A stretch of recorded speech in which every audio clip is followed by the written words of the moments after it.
नमस्कार।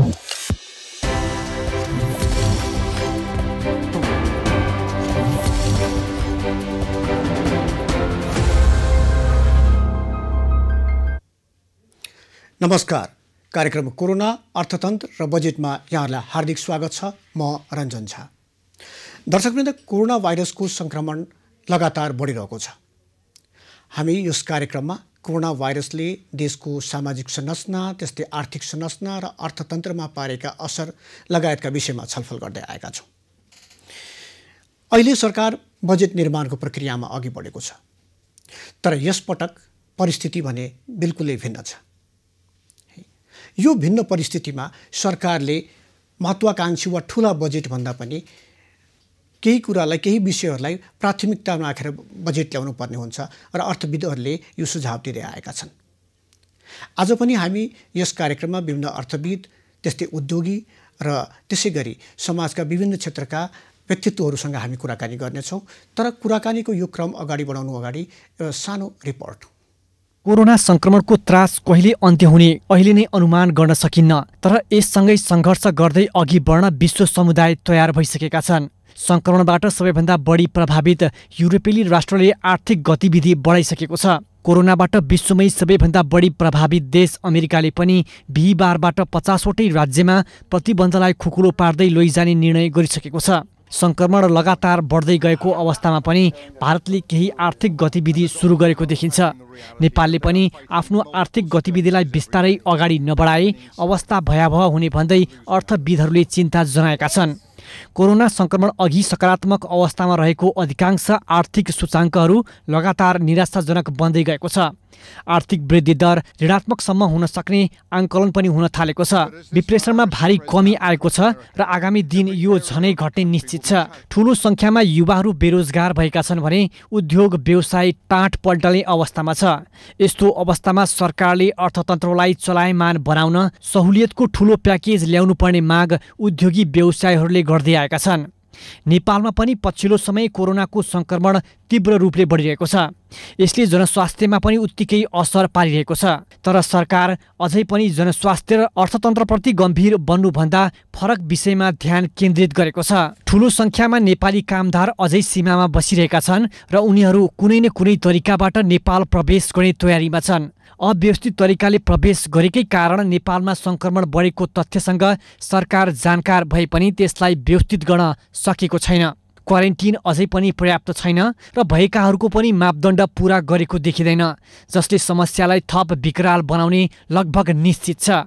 यस वर्ष परिस्थिति भिन्न छ र त्यसैले सरकारले पनि बजेटका बारेमा भिन्नै प्रकारले सोच्नुपर्ने देखिन्छ। देशको अर्थतन्त्रको मेरुदण्ड नै उद्योग भएकाले त्यसलाई चलायमान बनाउन सरकारले सक्दो पहल गर्नुपर्ने आवश्यक छ। अर्कातिर जनताको खल्ती रितिसकेकाले त्यसलाई भर्नतर्फ सरकारले ध्यान केन्द्रित गर्नुपर्ने देखिएको छ।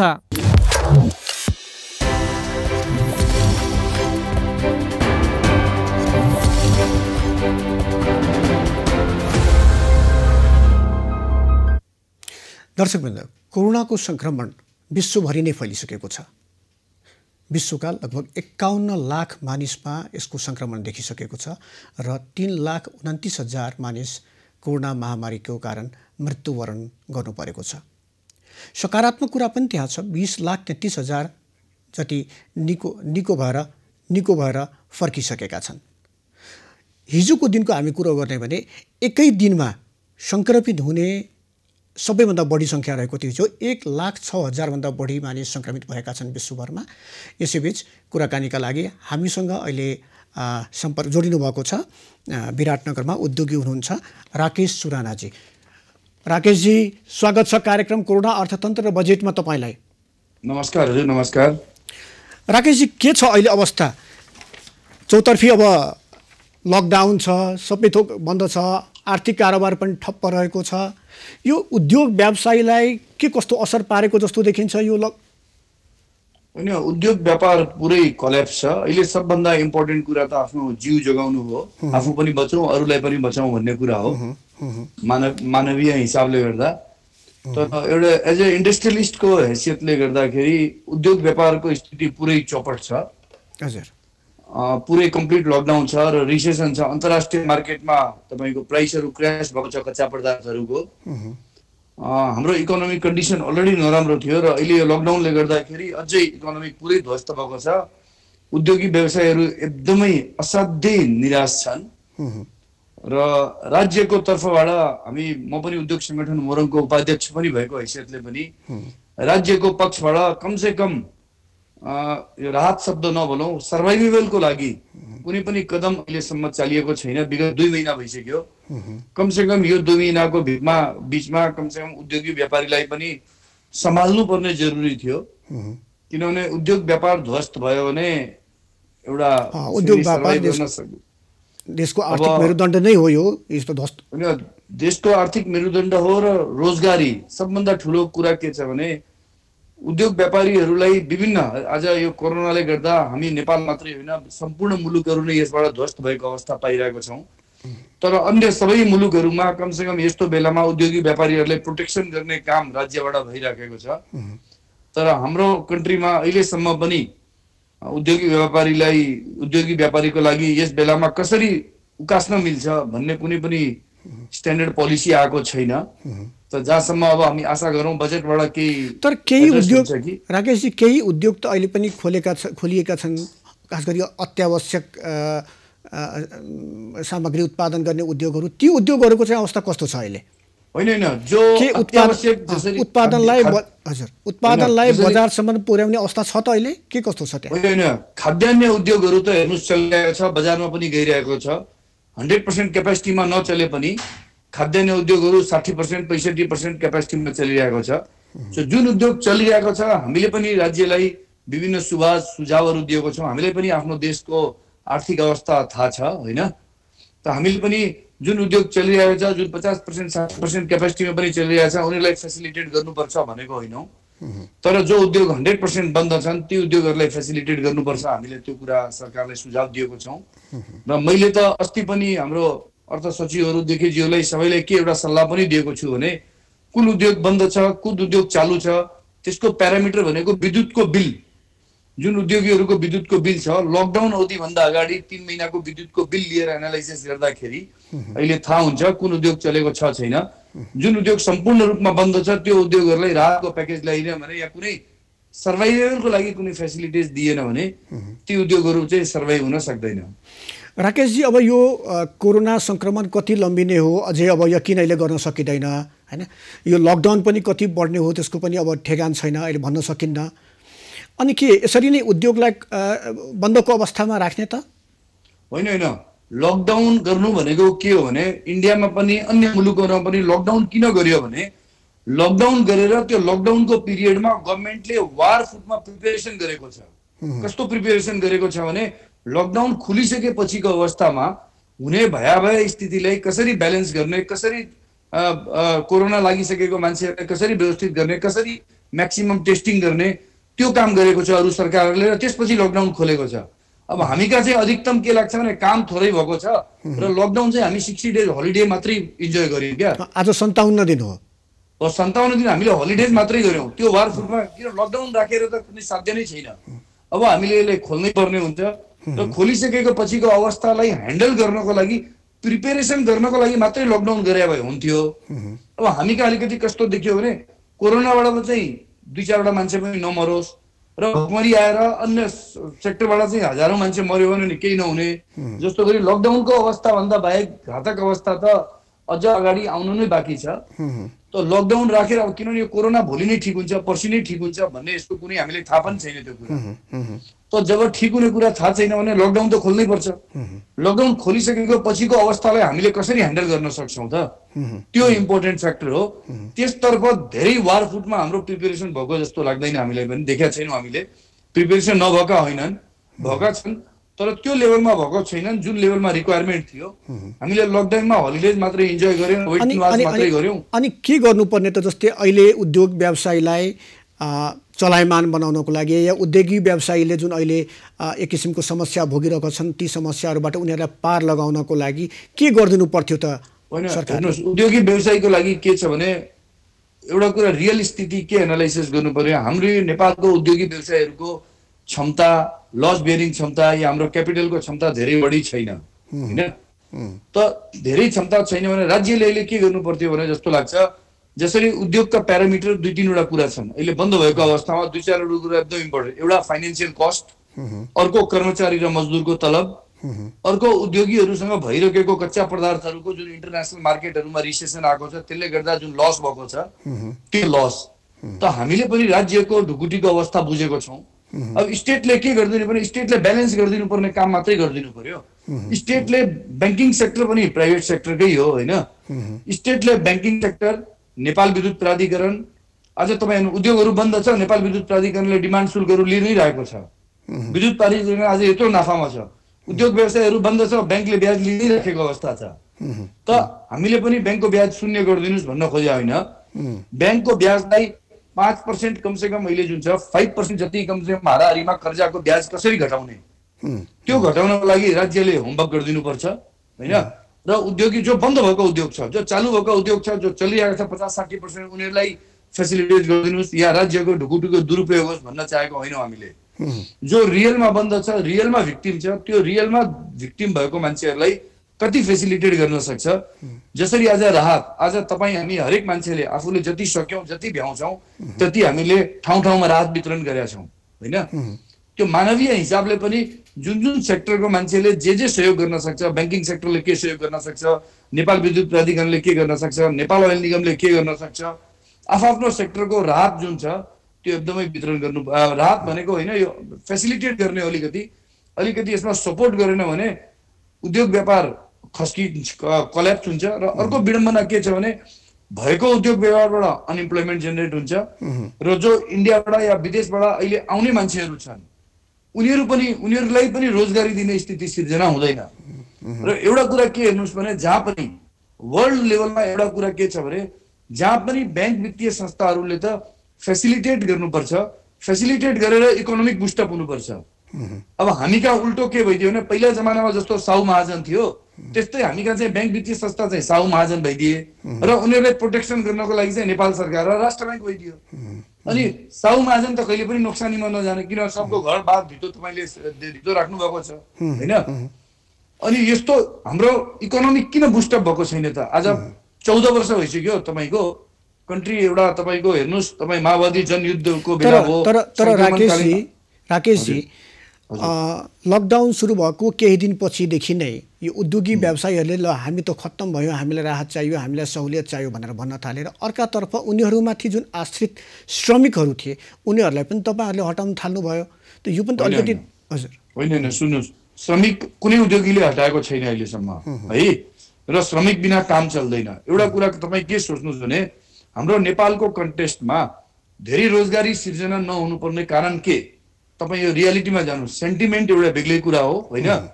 तपाईँले एउटा समयपछि आफ्नो छोरालाई पनि तपाईँले घरमा राख्नुहुन्न। तपाईँको छोरा 20 वर्षको हुन्छ, 25 वर्षको हुन्छ, उसले पनि तपाईँले काम गर्दैन भने, केही गर्दैन भने तपाईँ उसलाई पनि पालेर राख्न सक्नुहुन्न होइन। त हामी कहाँ रोजगारी कुनै पनि मान्छे, कुनै उद्योगी होस् या व्यापारी होस्, अगर उसँग काम छ भने उसले कुनै श्रमिक कुनै मान्छेलाई निकाल्दैन।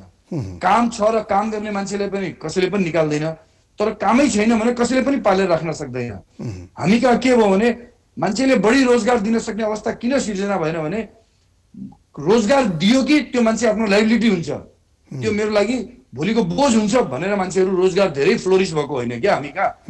त जबसम्म यो चिज चेन्ज गरिँदैन कि श्रमिक भनेको लाइबिलिटिज होइन। आज तपाईँ एउटा कुरा सोच्नुहोस्, मेरो उद्योगमा मलाई 50 जना श्रमिकले काम गराइराखेको छु भने के मैले मेरो उद्योग चल्दाखेरि म 25 जनाबाट काम गराउन सक्छु त? कहिले पनि सकिँदैन।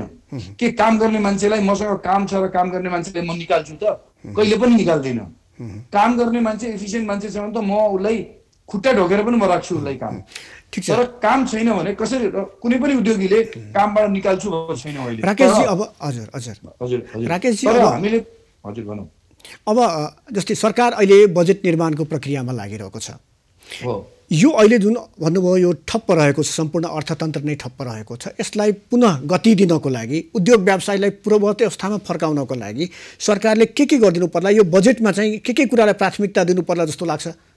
होइन, मलाई त 2-3 कुरा लाग्छ। नम्बर 1, गभर्मेन्टले अहिले कमर्सियल ब्याङ्कहरूसँग, प्राइभेट ब्याङ्कहरूसँग, सरकारी ब्याङ्कहरूसँग के कोअर्डिनेसन गरेर जो उद्योगहरू पूर्ण रूपमा बन्द छ उसलाई 2 वर्षको लागि 3 वर्षको लागि कमसेकम 5% 6% ब्याज दरमा कर्जा दिनुपर्छ। नम्बर 1 कुरा कर्जा। नम्बर 2 कुरा उनीहरूलाई यो राष्ट्र ब्याङ्कले एउटा रिफाइनेन्सिङ छ, जसले रिफाइनेन्सिङ बजेट 30 अर्ब छ, त्यसमा 18 अर्ब मात्रै रिफाइनेन्सिङ दियो। त्यो रिफाइनेन्सिङ पनि पहुँचवाला मान्छेले मात्रै पाउँछ। म त व्यक्तिगत मेरो त के धारणा छ, त्यो रिफाइनेन्सिङ राष्ट्र ब्याङ्कले ब्याङ्कलाई गर्नै हुँदैन, बरु ब्याङ्कलाई के पैसा इन्जेक्ट गरिदिनुपर्छ, लास्ट ब्याङ्कले सिआरआरलाई के बढाइदिनुपर्छ, एसएलआरलाई के गरिदिनुपर्छ, त्यसतर्फ होमवर्क गरेर, किनभने अहिलेको अर्थमन्त्रीज्यू विज्ञ हुनुहुन्छ, उहाँ योजना आयोगको उपाध्यक्ष हुनुहुन्छ, राष्ट्र ब्याङ्कको गभर्नर बस्नुभएको छ, कुन टुल युज गर्दाखेरि ब्याङ्कको ब्याज घट्छ, नम्बर 1 त्यो। नम्बर 2 जुन अहिले भ्याटको पैसा अहिले बोर्डरमा कुनै पनि हामी कच्चा पदार्थ आयात गर्दाखेरि नेपाल सरकारले भन्सार महसुल भन्सारमै लिनुहोस्, भ्याट जुन छ उद्योगीले बिक्री गरेको बेलामा भ्याट असुल गर्नुहोस्, ताकि उद्योगीलाई अलिकति लिक्विडिटीको सरलता हुन्छ। र अहिले आगामी 3 वर्षको लागि न्यूनतम वेजेज कम्पलसरी गर्नुपर्छ। न्यूनतम वेजेज भन्दा घटी कुनै उद्योगी व्यापारीले दिन पाउँदैन मजदुरलाई, तर श्रम ऐनका अरू नियम कानुनलाई 3 वर्षको लागि पोस्टपोन गर्नुपर्छ। जबसम्म के हुँदैन, मान्छेले आफ्नो खुसीले रोजगार दिन सक्ने अवस्था हुँदैन, तबसम्म हाम्रो कन्ट्रीको रोजगार दिने अवस्था अगाडि बढ्न सक्दैन। र अहिले यो पिरियडमा जुन लसेसहरू भएको छ व्यापारी पनि हाम्रो मात्रै सबै कुरा राष्ट्रले पुरा गरिदिनुहोस् भन्न खोजेको होइन, बुझ्नमा फरक छ। अलिकति के छ भने रियल पिक्चर के आउनु पर्यो भने खालि टप लेभलका नेताहरूसँग बसेर मात्रै उनीहरूसँग बिजनेसम्यानका नेताहरूसँग मात्रै बसेर पनि डाटा लिएर हुँदैन। उद्योगीहरूको रियल समस्या के छ, मान्छे राष्ट्रले छान्नु पर्यो उद्योगीसँग अहिलेको अवस्थामा के चाहियो र उद्योगीले के दिन सक्छ, जुन जायज कुरा हो। त्यो कुरामा ग्रास रुटमा केही उद्योगलाई छनौट गरेर केही उद्योगीहरूलाई छनौट गरेर उनीहरूसँग रियल पिक्चर एनालाइसिस गरेर अगाडि बढ्दाखेरि चाहिँ रियलिस्टिक कुरा हुन्छ। नभए के हुन्छ भने हामी उद्योगी व्यापारी पनि आफ्नो स्वार्थमा लागेको हुन्छौँ। कोही उद्योगी आफ्नै स्वार्थमा छन्, उसको उद्योग चल्यो भने पुग्यो, अरू उसलाई मतलब छैन। केही हाम्रा उद्योगीका नेताहरूले पनि सिन्डिकेट चलाएका छन्। त के छ भने सबभन्दा ठुलो कुरा हामीले राष्ट्र निर्माण र जनताको हक हित हुने, हामी पनि जनता हो, हामी पछि उद्योगी हो, पहिला हामी पनि जनता हो। जनताले रिजनेबल रेटमा सामान पाउनुपर्छ होइन। अहिले पनि हाम्रो देशमा कस्तो छ भने कुनै चिजमा भन्सार ल नेपाली उद्योगलाई प्रोटेक्सन गर्नको लागि 20% 25% भन्सार महसुल सबै उद्योगको लागि समान गरिदिनुपर्छ। कुनै उद्योगीलाई 100% प्रोटेक्सन गरिरहेछ, कसैले 5% प्रोटेक्सन गरिरहेछ, त्यो पनि अनफेयर कुरा गर्नु हुँदैन। हामीले अर्थमन्त्रीजीले पनि भनेका छौँ यो बजेटमा कमसेकम युनिभर्सल कुरा गरिदिनुहोस् र जनताको हक हित, जनताले सही रेटमा कम्पिटिटिभ भएन भने जनताले ठिक रेटमा सामान पाउँदैन। मेक इन नेपालको अवधारणालाई हामी अगाडि ल्याउँ।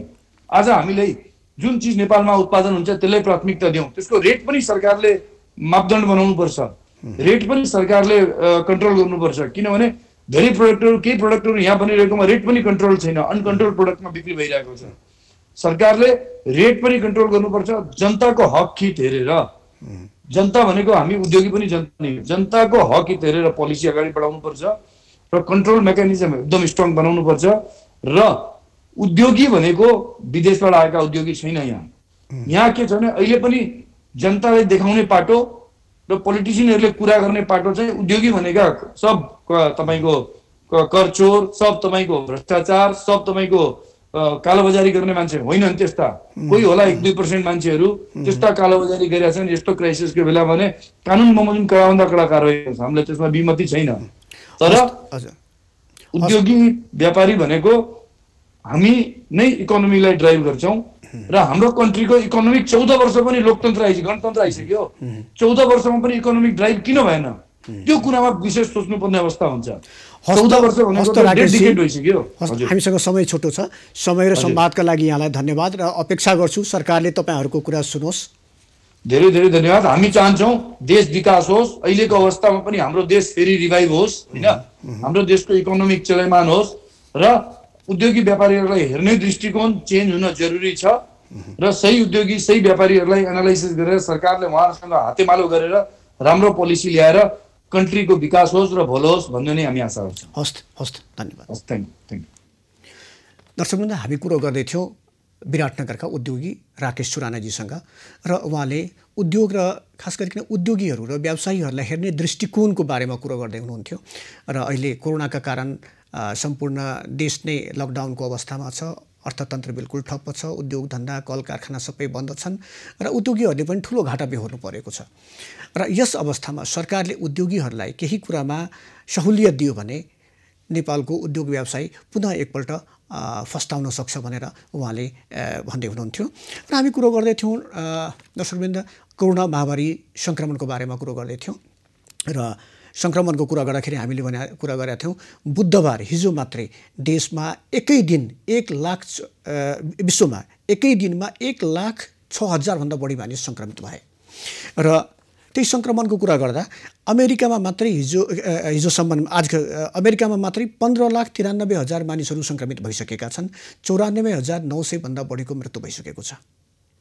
त्यस्तै हामी रसियाको कुरो गर्ने, रसिया सुरुका दिनमा खास गरिकन जति बेला यो कोरोना भाइरसको सङ्क्रमण सुरु भयो त्यसपछि रसियामा धेरै कम रोगीहरू देखा परेका थिए। बहुत सुस्त गतिमा रसियामा यो सङ्क्रमण अगाडि बढ्यो। तर अहिले दोस्रो स्थानमा रसिया आइसकेका छ। 3,17,000 मानिस त्यहाँ सङ्क्रमित भइसकेका छन् र 3,000 बढीको मृत्यु भएको छ। यद्यपि मृत्युको सङ्ख्या रसियामा चाहिँ हामी कम देख्छौँ।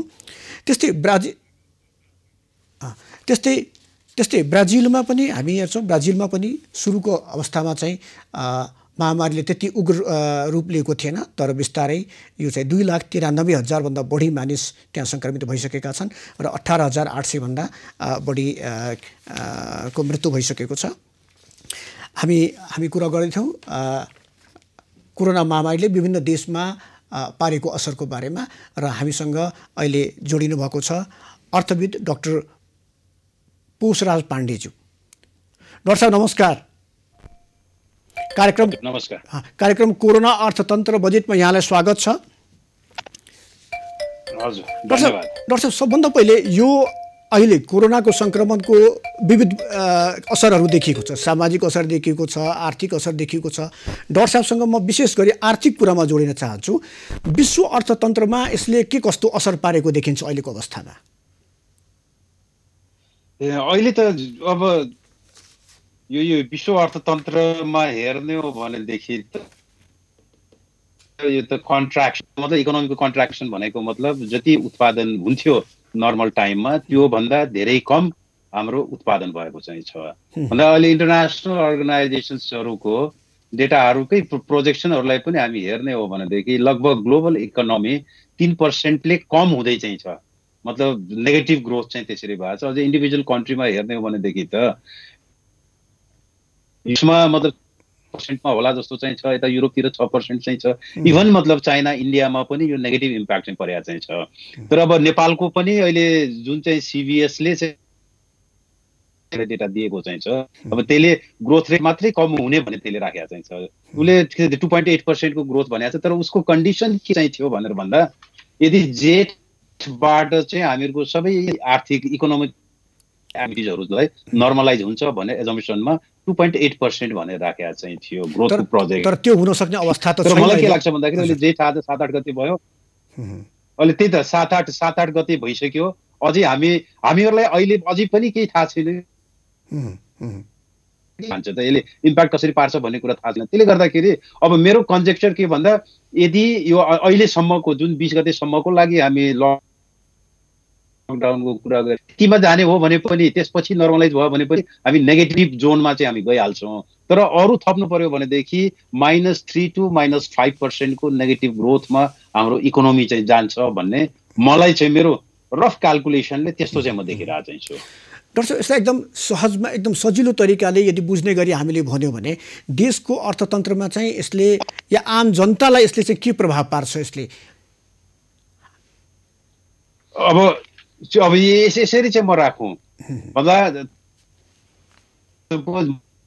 नेगेटिभ ग्रोथ रेट भनेर भने त्यो नेगेटिभ ग्रोथ रेट भने के भन्दाखेरि सबै नेपालीहरूको आम्दानी जोड्दाखेरि अब नेगेटिभ जोनमा चाहिँ गयो भन्दाखेरि अहिले यसरी नै जाने हो भने मलाई लागेको -3 देखि -5% सम्मको आम्दानीमा कमी चाहिँ हुन्छ।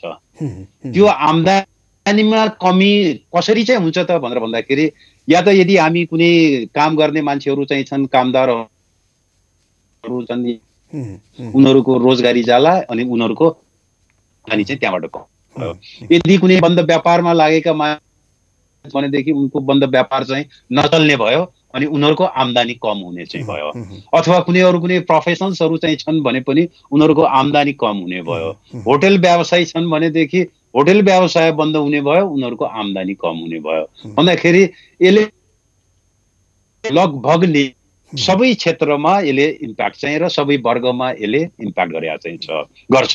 अनि त्यसपछि त्यो सँगै पनि अर्को एउटा ठुलो खेलाडी चाहिँ हामीहरूको अर्थतन्त्रमा ठुलो खेलाडी भनेको को हो भन्दाखेरि त त्यो त राज्य हो। अब राज्यको पनि राजस्व चाहिँ उसको जुन राजस्व आम्दानीको स्रोत हो, अब त्यो पनि हामीहरूको कम चाहिँ हुन्छ। यदि राज्यको राजस्व कम भयो भनेदेखि उसले जति सोसियल वेलफेयरमा गर्नुपर्ने स्वास्थ्यमा हो त्यसको लागि उसलाई रिसोर्स चाहिँ कम हुने भयो, अथवा इन्फ्रास्ट्रक्चर डेभलप गर्नुपर्ने हो भनेदेखि त्यसको लागि रिसोर्स चाहिँ कम हुने भयो। भन्दाखेरि यो कोभिडले गर्दाखेरि अहिले अर्थतन्त्रको प्रत्येक इकाइ प्रत्येक एक्टरलाई चाहिँ यसले नेगेटिभली इम्प्याक्ट चाहिँ पारेको छ। अच्छा, अब अहिले नै चैत 11 गतेदेखि हाम्रो देशमा चाहिँ यो लकडाउन गरियो र गरिएपछि अहिले चाहिँ अब जेठ महिनासम्म आइपुग्दा हुन त अहिले नै हाम्रो यसले गरेको नोक्सान या क्षतिको आकलन गर्नु भनेको अलि हतारो हुनेछ। तर हामीले अहिलेको पिरियडमा सुरु भएको चैत 11 देखि लिएर अहिलेसम्मको यो अवधिमा कति नोक्सान हामीले बेहोरिसक्यौँ त यसको हामीले केही आकलन गरेको छौँ?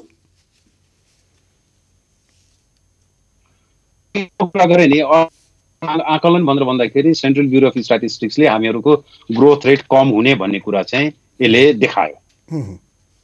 यो एउटा कुरा त्यो भयो। अब अरू अलि डिटेलमा जाने हो भनेदेखि तपाईँको अघि म कुरा गरेँ राजस्वको कुरा चाहिँ गरौँ भन्दा राजस्व हामीहरूको लगभग अहिले यो चैत महिनाको मात्रै कुरा चाहिँ हेर्ने हो भनेदेखि लगभग 54-55% हाम्रो राजस्व कम भएको छ।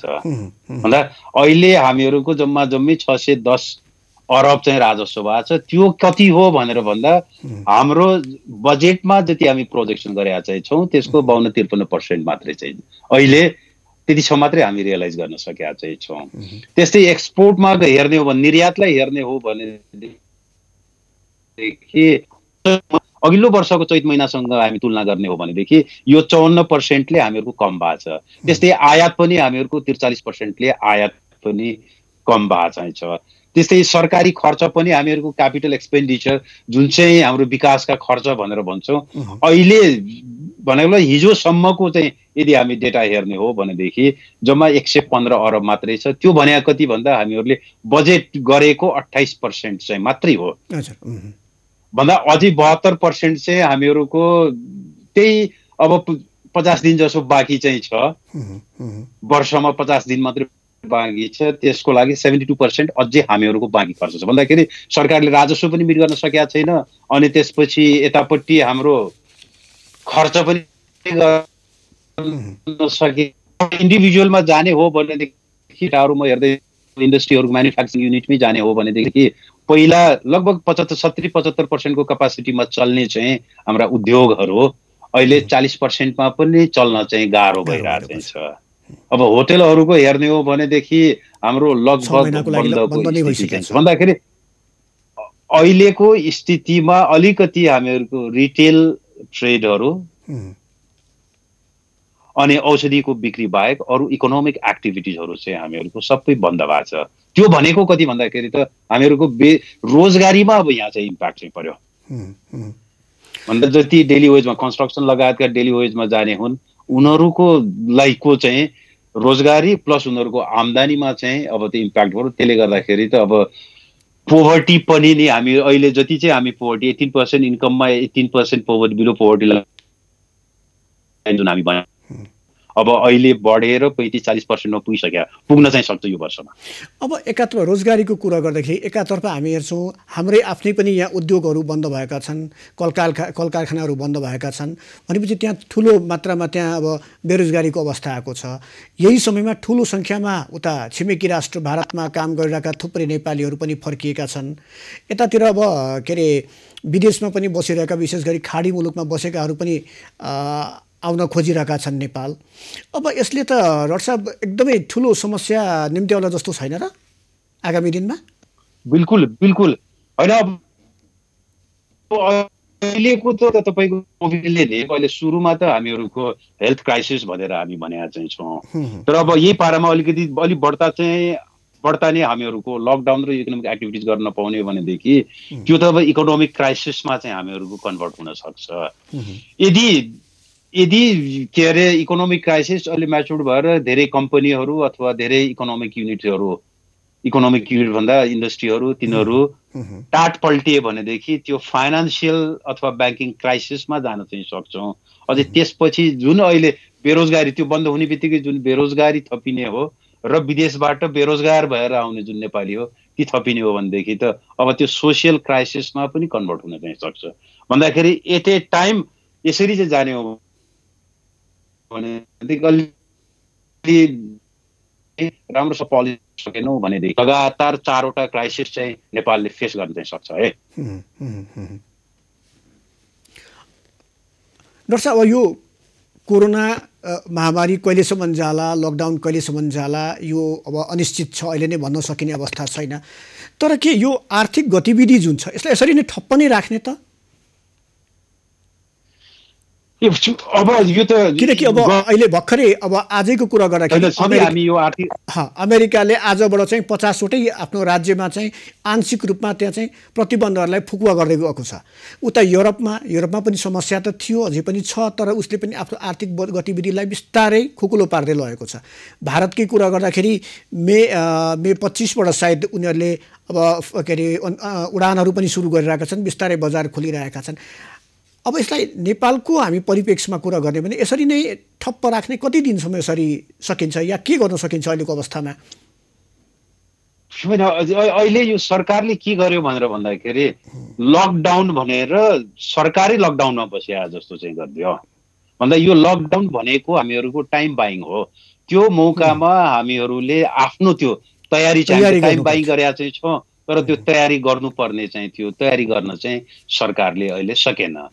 भनेको मतलब यतातिर हामीहरूको हेल्थको इन्फ्रास्ट्रक्चर हामी तयार गर्नुपर्ने चाहिँ थियो। आज मात्रै म डेटा हेर्दै थिएँ, यो पिरियडमा जम्मा 15वटा भेन्टिलेटर, त्यो पनि 12वटा चाहिँ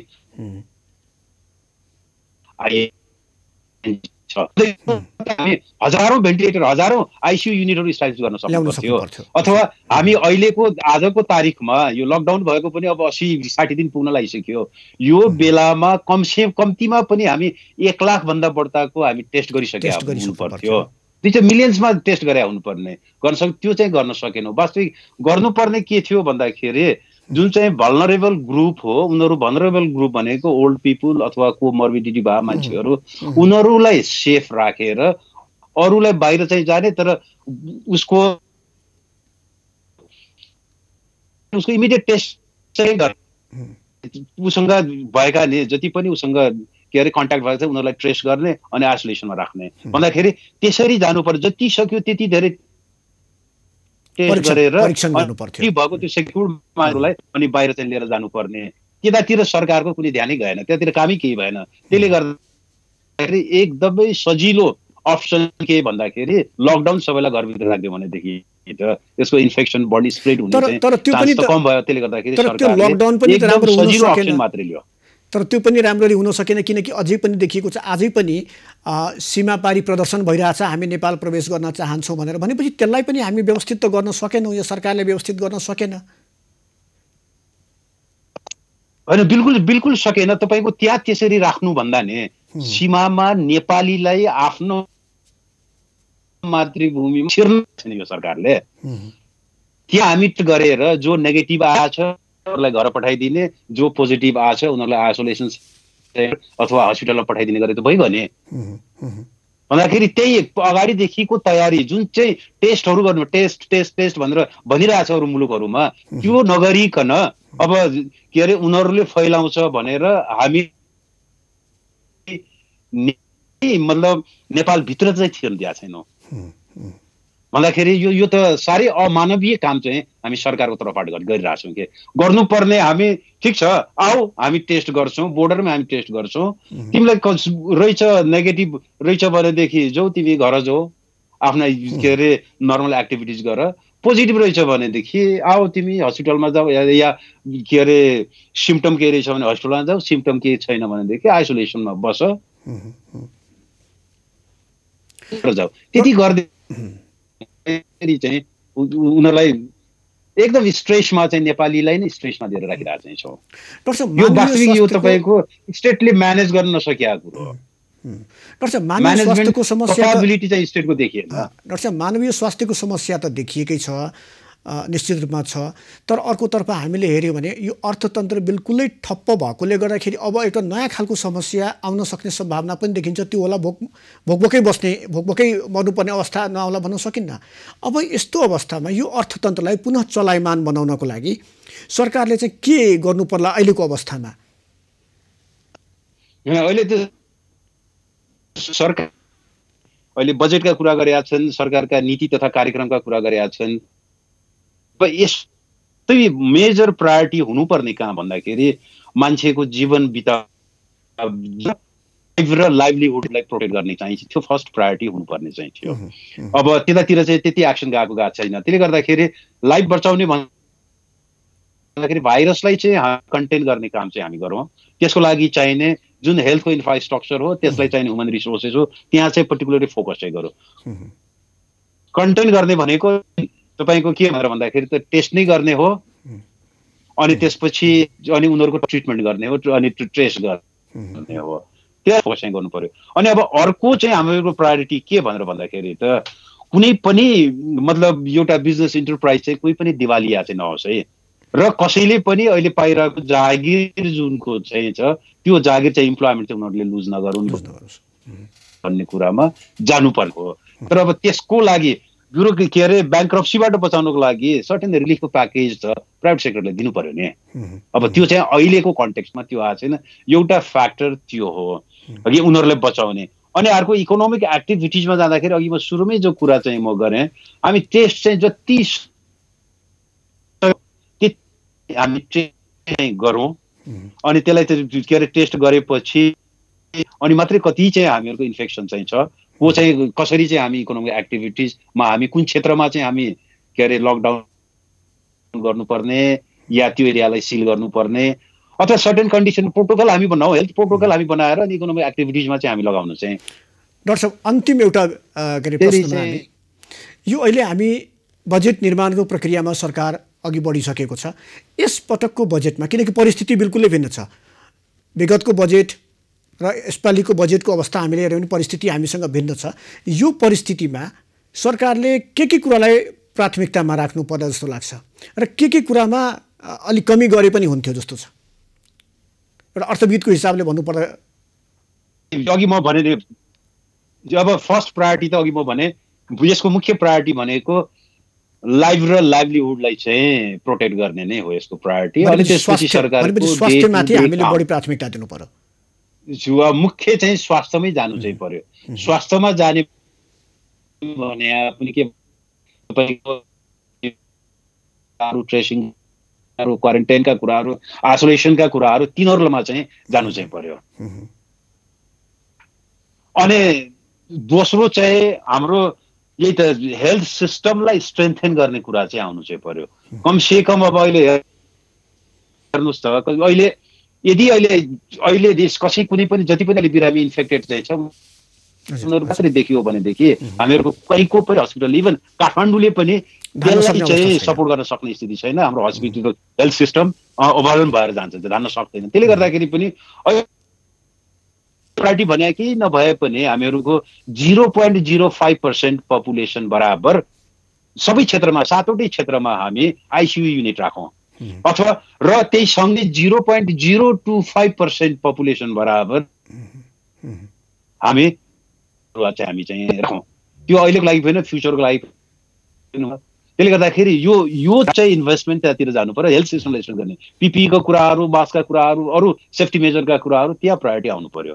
अनि दोस्रो प्रायोरिटी के भन्दाखेरि सरकारको डे टु डे काम चल्नु पर्यो, तर त्यसमा कति खर्च गरेर अस्टेरिटी मेजरहरू लिएर सरकार चाहिँ चल्ने चाहिँ अर्को प्रायोरिटी हुनु पर्यो। अर्को प्रायोरिटी भनेर चौथो प्रायोरिटी चाहिँ कहाँ चाहिँ जानु पर्यो भन्दाखेरि त जुन पनि जति पनि हाम्रो क्यापिटल एक्सपेन्डिचर अथवा डेभलपमेन्ट एक्सपेन्डिचर र कति प्रोजेक्टहरू अहिले कन्टिन्यू भइरहेको प्रोजेक्टहरू पनि छ। ती कन्टिन्यू भएका प्रोजेक्टहरूलाई रिप्रायोरिटाइज गर्ने अथवा कुन चाहिँ सकिनेको मतलब टुवर्ड्स द उसमा कम्प्लिट रिसोर्स राख्नु पर्यो।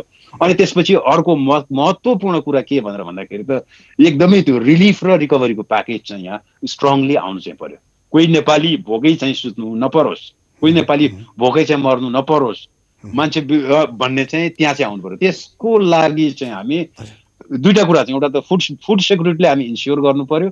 फुड सेक्युरिटीलाई लागि चाहिने चाहिँ जति पनि एग्रिकल्चर प्रोडक्सन र एग्रिकल्चर इनपुट्स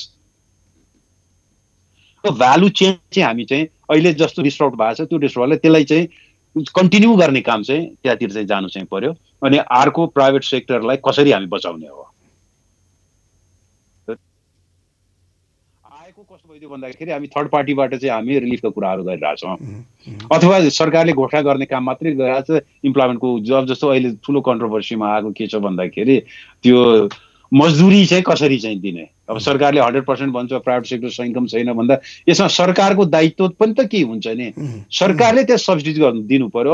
अरू मुलुकमा हेर्ने हो भनेदेखि सरकारले इन्डस्ट्रीहरू चलाउनलाई त्यहाँ सब्सिडिज अथवा इन्सेन्टिभको व्यवस्था गरेको छ भनेदेखि हाम्रो सरकारको पक्षबाट त्यो चाहिँ आएन। अथवा हामीहरूको अहिले रेस्पोन्सिबल गभर्मेन्टका अफिसियल्सहरूको पनि स्टेटमेन्ट सुन्ने हो भनेदेखि यतातिर प्राइभेट सेक्टर जे होस् तर हामी चाहिँ गर्न सक्दैनौँ भन्ने आएछ। त्यो भनेको के भन्दाखेरि त रोजगारी चाहिँ एउटा गलत फेमी नै हाम्रो पोलिसी मेकरलाई के भयो भन्दाखेरि रोजगारी अहिले भइरहेको रोजगार प्रोटेक्ट गर्ने भन्दा पनि ठुल्ठुला कुराहरू कता कता चाहिँ हामी रोजगारी सिर्जना गर्ने कार्यक्रम ल्याउँछौँ के गर्छौँ भन्ने कुरा गरिरहेछ। सबभन्दा पहिला त अहिले भएको रोजगारीलाई त्यसलाई चाहिँ प्रोटेक्ट गर्नु, त्यसको संरक्षण हुनु पर्यो, त्यसपछि अन्ततिर जानु। त्यो संरक्षण कसरी हुन्छ भनेर भन्दाखेरि त यदि हामी प्राइभेट सेक्टरको जति पनि इकोनोमिक एक्टिभिटी चाहिँ त्यसलाई कन्टिन्यू गराउन सक्यौँ भने न हाम्रो संरक्षण हुने हो। सरकार चाहिँ रोजगारदाता होइन, निजी क्षेत्र हो रोजगारदाता, रोजगारी सिर्जना गर्ने निजी क्षेत्र हो। त्यसले गर्दाखेरि निजी क्षेत्रको जति पनि कन्सर्न गर्न सक्नु पर्यो हामीले हरूलाई एड्रेस गर्नुपर्छ। हस् त डाक्टर साहब, समय र संवादका लागि यहाँलाई धन्यवाद। हस् सर, यहाँलाई पनि बहुत बहुत धन्यवाद। हामीसँग हुनुहुन्थ्यो डाक्टर पुष्पनाथ पाण्डे, अर्थविद। बजेट निर्माणको प्रक्रियामा हामी लागिरहेका छौँ र अर्थविद डाक्टर पाण्डेले उहाँको भनाइ थियो सरकारले स्वास्थ्यलाई अहिले पहिलो प्राथमिकतामा राख्नुपर्ने हुन्छ, त्यसपछि उद्योग निजी क्षेत्र त्यसलाई चलायमान बनाउनको लागि सरकारले प्रयास गर्नु पर्यो। हामी कुराकानी गर्दैथ्यौँ कोरोनाको असरको बारेमा हामी कुराकानी गर्दैथ्यौँ। अघि हामीले कुरा गरेका थियौँ अमेरिका, रसिया र ब्राजिलको बारेमा कुरा गरेका थियौँ र त्यसपछि हामी हेर्छौँ स्पेन पनि कोरोना महामारीको सङ्क्रमणमा फँसेको मुलुक हो र चीनको वुहानमा देखिएपछि सबभन्दा बढी असर पारेको चाहिँ स्पेनलाई नै थियो र त्यहाँ हामी हेर्छौँ 2,79,000 सङ्क्रमित छन् र 27,000 भन्दा बढीको मृत्यु भइसकेको छ त्यहाँ। त्यस्तै बेलायतमा 2,48,000 भन्दा बढी सङ्क्रमित छन् र 35,700 भन्दा बढीको मृत्यु भइसकेको छ।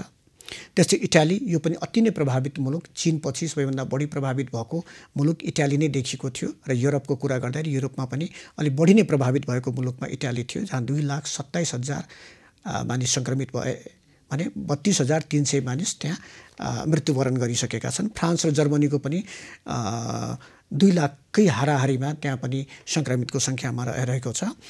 र पाकिस्तानको कुरा गर्दा, दक्षिण एसियाली मुलुक पाकिस्तानको कुरा गर्दा त्यहाँ 48,000 भन्दा बढी सङ्क्रमित छन् भने 1,000 भन्दा बढी त्यहाँ मानिसले मृत्युवरण गरिसकेका छन्। र अझ भारतको कुरा गर्दा 1,12,000 मानिस त्यहाँ सङ्क्रमित छन् भने 3,400 भन्दा बढीको मृत्यु भएको छ। र भारतको कारण नेपालमा पनि अहिले पछिल्लो समय सङ्क्रमितहरूको सङ्ख्या लगातार बढ्दो छ। नेपालमा पछिल्लो तथ्याङ्क छ 444 जना सङ्क्रमित छन् भने 3 जनाको मृत्यु समेत भइसकेको छ कोरोना महामारीका कारण। हामीसँग सम्पर्कमा आउनुभएको छ गजेन्द्र बुढाथोकीजी। गजेन्द्रजी लामो समयदेखि आर्थिक एवं समसामयिक विषयमा कलम चलाउँदै आउनुभएको छ। गजेन्द्रजी स्वागत छ कार्यक्रम कोरोना अर्थतन्त्र बजेटमा। हजुर धन्यवाद। गजेन्द्रजी कस्तो देखिरहनु भएको छ अवस्था? 57 दिन भइसक्यो, मानिसहरू घरमा बसेको बसै छन्। आम नागरिकलाई यसले के कस्तो असर पारिरहेको देख्नु भएको छ? यसको प्रभाव अघि डाक्टर साहबले पनि भन्नुभएको थियो, यो चाहिँ आम नागरिक मात्रै नभएर सारा विश्वकै अर्थतन्त्र अहिले यतिखेर ऋणात्मक अवस्थामा जाँदैछ भन्ने यो छ। नेपालको सन्दर्भमा कुरा गर्ने हो भने अस्ति हामीले अनुभवजन्य साक्ष्य विधिबाट निकालेको हिसाब किताबले के देखायो भने नेपालमा चाहिँ करिबन 65 लाख मानिसहरू अहिले तत्कालै प्रभावित भइसकेका छन्। यो चाहिँ हामीले वैशाख 15 गतेसम्मको चाहिँ लकडाउन लम्बिएको अवस्थामा निकालेको हिसाब थियो। तर अहिले अब यो लकडाउन 1 महिना यता आएर अब अहिले जेठको 20 गतेसम्म पुगेको अवस्थामा यसले यो कुल जनसङ्ख्याको झन्डै आधा हिस्सा अर्थात् झन्डै 1.5 करोड जति मानिसहरू चाहिँ अहिले प्रत्यक्ष रूपमा प्रभावित भएका छन् भन्ने हाम्रो आकलन छ। यसको दुई खाले असर चाहिँ हामीले गणना गर्नुपर्ने हुन्छ। एउटा पहिलो असर चाहिँ जो गरिबीको रेखा मुनि यसअघि नै थिए 19% जनसङ्ख्या, अथवा यसलाई चाहिँ विश्व ब्याङ्कले चाहिँ 21% भन्छ। 21% जनसङ्ख्या यस अगाडि नै जुन गरिबीको रेखा मुनि थिए उनीहरू त सबैभन्दा बढी प्रभावित भए नै। र त्योभन्दा सबैभन्दा चिन्ताको विषय चाहिँ के हो भने विगत 3 दशकमा गरिबीबाट उठे र अनि मध्यम वर्गमा प्रवेश नगरिसकेको 40% जनसङ्ख्या थियो। त्यो चाहिँ त्यो जनसङ्ख्या चाहिँ सबैभन्दा ठुलो भल्नरेबल कम्युनिटी अथवा जोखिममा कुनै पनि बेला जोखिममा पर्न सक्ने जनसङ्ख्या भनेर वर्ल्ड ब्याङ्कले भन्दै आएको थियो। त्यो जनसङ्ख्या चाहिँ अहिले सर्वाधिक रूपमा प्रभावित भएको देखियो। यसले गर्दाखेरि दुईटै तथ्याङ्कलाई जोड्दाखेरि गरिबीबाट विगत 3 दशकमा गरिबीबाट माथि उठेको तर मध्यम वर्गमा प्रवेश नगरिसकेको 22%, गरिबीमा यसअघि नै रहिरहेको 20% गरेर झन्डै 42% नागरिकहरू एकदम उच्च जोखिममा थिए। र अब यो सङ्ख्या यो सङ्क्रमण थपिँदै गएसँगै तल्लो मध्यम वर्ग भन्छ, तल्लो मध्यम वर्ग जसको चाहिँ आय आर्जन निकै कम छ, त्यो आय आर्जन कम भएको तल्लो मध्यम वर्गको सङ्ख्यासँगै जोड्दाखेरि झन्डै 50-55% नेपालीहरू चाहिँ अथवा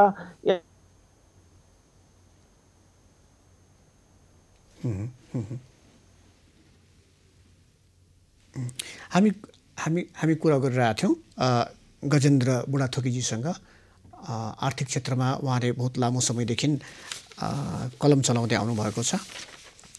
हामी कुरा गरिरहेका थियौँ विश्व अर्थतन्त्रमा कोरोनाले पारेको असरको बारेमा। र भर्खरै एउटा नयाँ तथ्याङ्क बाहिर आएको छ कि उहाँले गरिबी रेखा मुनिको कुरा गर्दै हुनुहुन्थ्यो। 6 करोड नयाँ मानिस गरिबी रेखा मुनि जाने भए। यो भर्खरै यो हिजोको यो के अरे तथ्याङ्क हो। र यो तथ्याङ्क अनुसार चाहिँ त्यस्तो गरिबी रेखा मुनि जानेलाई उनीहरूले जसको आम्दानी 1.9 अमेरिकी डलर भन्दा कम छ त्यसलाई चाहिँ गरिबी रेखा मुनि को मानिएको छ। र यो 6 करोड नयाँ गरिबहरू बढ्ने बताइएको छ। विश्वको आर्थिक वृद्धि दरको बारेमा हामी कुरा नै गरिरहेका थियौँ। कोरोना महामारीको यो सङ्क्रमणले गर्दा विश्वकै आर्थिक वृद्धि दर -3%ले खुम्चने सङ्कुचन हुने देखिएको छ। हामीसँग पुनः सम्पर्कमा हुनुहुन्छ गजेन्द्रजी। हजुर, हामी कुरा गरिरहेका थियौँ यसले पारेको खास गरी मध्यम वर्गमाथि पारेको असरको बारेमा हामी कुराकानी गरिरहेका थियौँ। यसलाई मध्यम वर्ग मात्रै नभनौँ, तल्लो मध्यम वर्गको कुरा गरौँ। तल्लो मध्यम वर्ग भनेको चाहिँ एकदम हाइली भल्नरेबल, एकदम अत्यन्तै जोखिममा हुन्छ। नेपालको सन्दर्भमा यसलाई तथ्याङ्क अगाडि राखेर कुरा गरौँ। नेपाल सरकारले नै उपलब्ध गराएको एउटा तथ्याङ्कले के भन्छ भने नेपालमा चाहिँ अहिले नियमित तलब खाने जनसङ्ख्या मानिसहरू, त्यो चाहिँ निजी क्षेत्र र सरकारी, जुन चाहिँ चालु आर्थिक वर्षको बजेट मार्फत चाहिँ हरेक नेपालीले चाहिँ जसले तलब खान्छन् उसले चाहिँ अनिवार्य रूपमा प्यान कार्ड अर्थात् स्थायी लेखा नम्बर लिनुपर्ने व्यवस्थाको कारणले गर्दाखेरि त्यो चाहिँ जनसङ्ख्या त्यो अनुपात चाहिँ झन्डै 20 लाखको हाराहारीमा सरकारी तथ्याङ्कले देखायो। त्यसको झन्डै 80% मानिसहरू चाहिँ अति नै न्यून मध्यम आय भएको मानिसहरू थिए, जसको औसत आय औसतमा चाहिँ 30 देखि 35 हजारको हाराहारीमा मासिक रूपमा थियो। अब यो त्यसमध्ये चाहिँ ठुलो सङ्ख्या चाहिँ नेपालको अब अहिले पछिल्लो तथ्याङ्कले के देखायो भने नेपालमा चाहिँ झन्डै 44 लाख मानिसहरू चाहिँ अनौपचारिक क्षेत्रमा सक्रिय रहेछन्। ती मानिसहरू चाहिँ के हो भने जो चाहिँ विभिन्न उद्योग कल कारखाना मात्रै नभएर साना तथा लघु घरेलु उद्योग र व्यवसाय दुवै खालकामा संलग्न थिए। ती मानिसहरूको प्रत्यक्ष आयमा यसले गम्भीर असर पर्यो। अब 1 महिनासम्म त उनीहरूले जेनतेन धाने। अब राष्ट्र ब्याङ्कको तथ्याङ्कले के देखाउँछ भने औसत नेपालीको वार्षिक बचत दर मध्यम वर्गको चाहिँ 46,000 रुपियाँ जति रहेछ अहिले पछिल्लो समयमा। त्यो 46,000 रुपियाँको बचत भनेको मध्यम वर्गको, उपल्लो मध्यम वर्गको मात्रै हो। तल्लो मध्यम वर्गको बचत दर योभन्दा अझै निकै कम छ। भने पछाडि त्यो वर्गले जेनतेन 1 महिना त आफूसँग भएको सञ्चितले धान्यो, तर तल्लो मध्यम वर्गमा भएका वर्ग जो थिए जसको मासिक आय 18-20 हजार रुपियाँ थियो, ती मानिसहरूलाई चाहिँ सरकारले चाहिँ केही दिन त चामल दियो, स्थानीय निकाय मार्फत कतै डढेको कुहिएको चामल पनि दियो, एभेन्यू टेलिभिजनले धेरै ठाउँमा देखाए पनि थियो। अब ती वर्गको मानिसको लागि अब आफूसँग भएको क्यास नगद अहिले सकिएको छैन, क्यास छैन। उनीहरू अब बजारमा किनेर खाने अवस्थामा छैनन्। तपाईँले अहिले भर्खर एउटा विश्व ब्याङ्कको तथ्याङ्क उल्लेख गर्दै हुनुहुन्थ्यो, म तपाईँलाई त्यसमा जोड्न चाहन्छु। भर्खरै एसियाली विकास ब्याङ्कको लागि गरिएको एउटा अनुभवजन्य साक्ष्य विधिको अध्ययनले के देखायो भने यो जुन वर्तमान विश्व सङ्कट छ, विश्व सङ्कटले हामी जस्तो एसिया प्रशान्त क्षेत्रका देशहरूमा, जसको उसले चाहिँ 36 वटा देशहरूको आधार लिएको थियो, हामी मानिसहरूको आम मानिसहरूको प्रति व्यक्ति आयमा प्रति व्यक्ति खर्च, आय र खर्च दुईटैलाई उसले जोडेको छ। प्रति व्यक्ति आय र खर्च, यसलाई पिपिपी मोडल भन्छ। प्रति व्यक्ति आय र खर्चको गणना गर्दाखेरि कम्तीमा छोटो अवधिमा 1 देखि 1.5 महिनाको अवधिमा जुन घटेर गयो आय घटेर जाँदाखेरि 5% आय घट्दाखेरि त्यसले चाहिँ गरिबी 2% बिन्दुले बढ्ने देखायो। अनि त्यो अब खर्च गर्ने क्षमता घट्दै गयो। यो अवधि जति लम्बिँदै गयो, हामीले अहिले 2 महिना भन्यौँ, 57 दिन भयो। 57 दिन भनेको 2 महिना भनेपछि यसलाई बेसलाइन राखौँ। यसलाई बेसलाइन राख्दाखेरि मान्छेको खर्च गर्ने क्षमता झन्डै 20% जतिले घट्यो। यो 20% जतिले खर्च गर्ने क्षमता घट्दाखेरि गरिबीको जुन रेखाको बिचमा बसेका मान्छेहरू थिए, गरिब पनि होइनन्, मध्यम वर्गमा पनि चढेका छैनन्, ती मानिसहरू झन्डै 4% जतिले थप गरिबीमा धकेलिन्छन् भन्यो। अब यो अवस्था अझै बढ्दै गयो भने, अझै लम्बिँदै गयो भने यो जुन अहिले 4% छ, अब यो 3 महिनासम्म यो लम्बियो भने चाहिँ त्यो 8% जति हुन्छ ले बढ्छ भन्छ एसियाली विकास ब्याङ्कको ताजा अध्ययनले। यो सङ्ख्यालाई अब यसलाई हामीले हाम्रो सन्दर्भमा पनि गणना गरौँ। अघि डाक्टर साहबले पनि भन्नुभयो, यो हाम्रो सन्दर्भमा चाहिँ अर्थमन्त्री युवराज खतिवडाले एउटा कार्यक्रममा कतितिर भन्नुभएछ गरिबी 1% बिन्दुले जतिले बढ्छ भनेर। तर अब यो एसियाली विकास ब्याङ्कले प्रयोग गरेको विधिलाई राखेर हिसाब गर्ने हो भने अहिले नै यो 2 महिनाको अवधिमा जुन साना तथा लघु घरेलु उद्योगहरूमा संलग्न भएका जनशक्तिहरू थिए, जो 44 लाखको हाराहारीमा भनेर मैले अघि तथ्याङ्क पेश गरेँ, त्यो जनशक्ति अनि अनौपचारिक क्षेत्र जस्तो यातायात क्षेत्रमा कार्यरत मजदुर श्रमिकहरू, त्यो जनशक्ति लगायतको थप जनशक्ति झन्डै 65 लाखको हाराहारीमा, अनि विदेशबाट अब नेपालीहरू झन्डै 10 लाख जति नेपालीहरू फर्किन्छन् भनेपछि यो 65 लाखको हाराहारीमा भएका मान्छेहरू जो गरिबीको रेखा आसपास गजेन्द्रजी, अर्थतन्त्र हाम्रो प्रभावित भएकै हो र श्रमिक वर्गलाई पनि यसले असर पारेकै छ। तर यसलाई उठाउनको लागि सरकारले केही प्रयास गरेको देखिएको छ कि छैन? कस्तो पाउनु भएको छ? सरकारको पहल चाहिँ कस्तो पाउनु भएको छ? होइन, हामीले ठट्यौली गर्दाखेरि सामाजिक सञ्जालहरूमा लेख्छौँ। अनि वर्तमान अर्थमन्त्रीका सन्दर्भमा चाहिँ खास गरी उहाँलाई चाहिँ सरकार भोक लाग्यो भन्दाखेरि कर बढाइदिए भन्नुहुन्छ अरे, अनि सरकार हामीले चाहिँ सङ्कटमा पर्यौँ, गरिब हुन लाग्यौँ भन्दाखेरि कर बढाइदिए भन्नुहुन्छ अरे, अनि उद्योग धन्दा चलेन भन्दाखेरि कर बढाइदिए भन्नुहुन्छ अरे। भने पछाडि सरकारको नीति चाहिँ पछिल्लो 2 महिनाको मैले एज एउटा आर्थिक पत्रकारको रूपमा हेर्दाखेरि सरकारले अर्थतन्त्रलाई पुनर्बहाल गर्नका लागि यसलाई फेरि पुनर्जीवित गर्नका लागि कुनै ठोस योजना मैले ल्याएको देखिनँ। नीति तथा कार्यक्रममा पनि केही ठोस योजना प्लान छैन। सरकारले अब बजेटको लागि जुन बेसलाइन डकुमेन्ट भन्छ विनियोजन विधेयकका सिद्धान्त तथा प्राथमिकता भन्ने एउटा डकुमेन्ट संसदमा पेश गरेको छ। त्यो दुईटै डकुमेन्ट पढ्दाखेरि सरकारसँग चाहिँ यो वर्तमान सङ्कट, विश्व सङ्कट जसको विश्व स्वास्थ्य सङ्कटका कारणले प्रभावित हुने विश्व अर्थतन्त्रको महामन्दी भन्ने शब्द अर्थशास्त्रीहरूले डबल कोटमा युज गर्ने गर्नुभएको छ। यो विश्व आर्थिक महामन्दीको नेपाली अर्थतन्त्रमा पार्ने असरका विषयमा सरकार गम्भीरै भएको देखिएन। यसले के नीति तथा दस्तावेजमा, नीति तथा कार्यक्रममा उल्लेख भएको त्यो जुन सरकारको आधिकारिक दस्तावेज हो त्यसमा उल्लेख भएको एउटा शब्द तपाईँलाई म सम्झाउँछु। त्यसमा के भनेको भने हामी अर्थतन्त्रको बारेमा अध्ययन गर्दैछौँ, अध्ययन गरेर कार्यक्रम ल्याउँछौँ। अरे बाबा कहिले अध्ययन गर्ने? विश्वका अरू देशहरूले मल्टाइबिलियन बहु अर्बको अर्थतन्त्रको उद्धारको कार्यक्रम ल्याए। भारत सरकारको सबै गरेर अहिलेसम्म ल्याएका टोटल कार्यक्रमको प्याकेजको अहिले गजेन्द्रजी हामी अन्तिममा छौँ। एकदम छोटोमा भनिदिनुहोस्, अहिले सरकार बजेट निर्माणको प्रक्रियामा लागेको छ। यसपालिको बजेटमा के कुरालाई प्राथमिकता दिनु पर्ला र के कुरालाई चाहिँ कम प्राथमिकतामा राख्नु पर्ला? छोटोमा गजेन्द्रजी। एकदमै मेरो इम्फेसिस चाहिँ के हो भने बजेट अहिले लम्बे चौडे 15 खर्बको बजेट ल्याउने अवस्था नै होइन। सरकार यो बेकारको कामको पछाडि बेकारको डकुमेन्ट बनाउनको लागि लागेको छ। सरकारको बजेट चालु आर्थिक वर्षमा सरकारको जम्मा 10 खर्ब बजेट खर्च हुँदैछ भनेपछि आगामी आर्थिक वर्ष पनि उठ्ने कुल राजस्व भनेको यही 8 खर्बको हाराहारीमा हो। अनि त्यससँग सँगसँगै आन्तरिक ऋणको परिचालनको क्षमता भनेको झन्डै 2 खर्ब जति हो। भनेपछि त्यो 2 खर्ब 8 2 10 खर्ब भयो र विदेशी सहयोग चाहिँ झन्डै 1.5 खर्ब जति आउँछ भनेपछि 11 खर्ब जतिको छिटो छरितो र अर्थतन्त्रलाई पुनरुद्धार गर्ने र यसले जुन रोजगारी गुमाएको वर्ग छ जसले यसको कारणले आफ्नो पेसा, व्यवसाय, उद्योग, धन्दा, कल कारखाना गुमाएका छन् उनीहरूको लागि फेरि अर्थतन्त्रमा जोड्ने खाले कार्यक्रमहरूको लागि विशेष लक्षित र छोटो एकदमै 1.5 देखि 2 पेजको बजेट ल्याइपुग्छ भन्ने मेरो राय छ। हस् त गजेन्द्रजी, संवाद र समयका लागि धन्यवाद तपाईँले। मेरो पनि केही विचारहरू राख्ने अवसर दिनुभयो। एभिन्यू टेलिभिजनलाई धेरै धेरै धन्यवाद।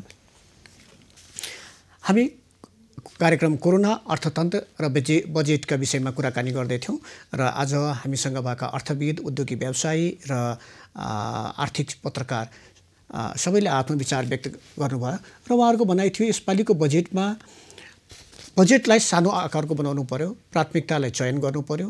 यी र यस्तै विषयमा हामी यो कार्यक्रमलाई आगामी दिनमा पनि जारी नै राख्नेछौँ। हस् त, कार्यक्रम कोरोना, अर्थतन्त्र र बजेट आजलाई यति नै। खबरभित्रको खबरका लागि हेर्दै रहनुहोला एभेन्यूज खबर।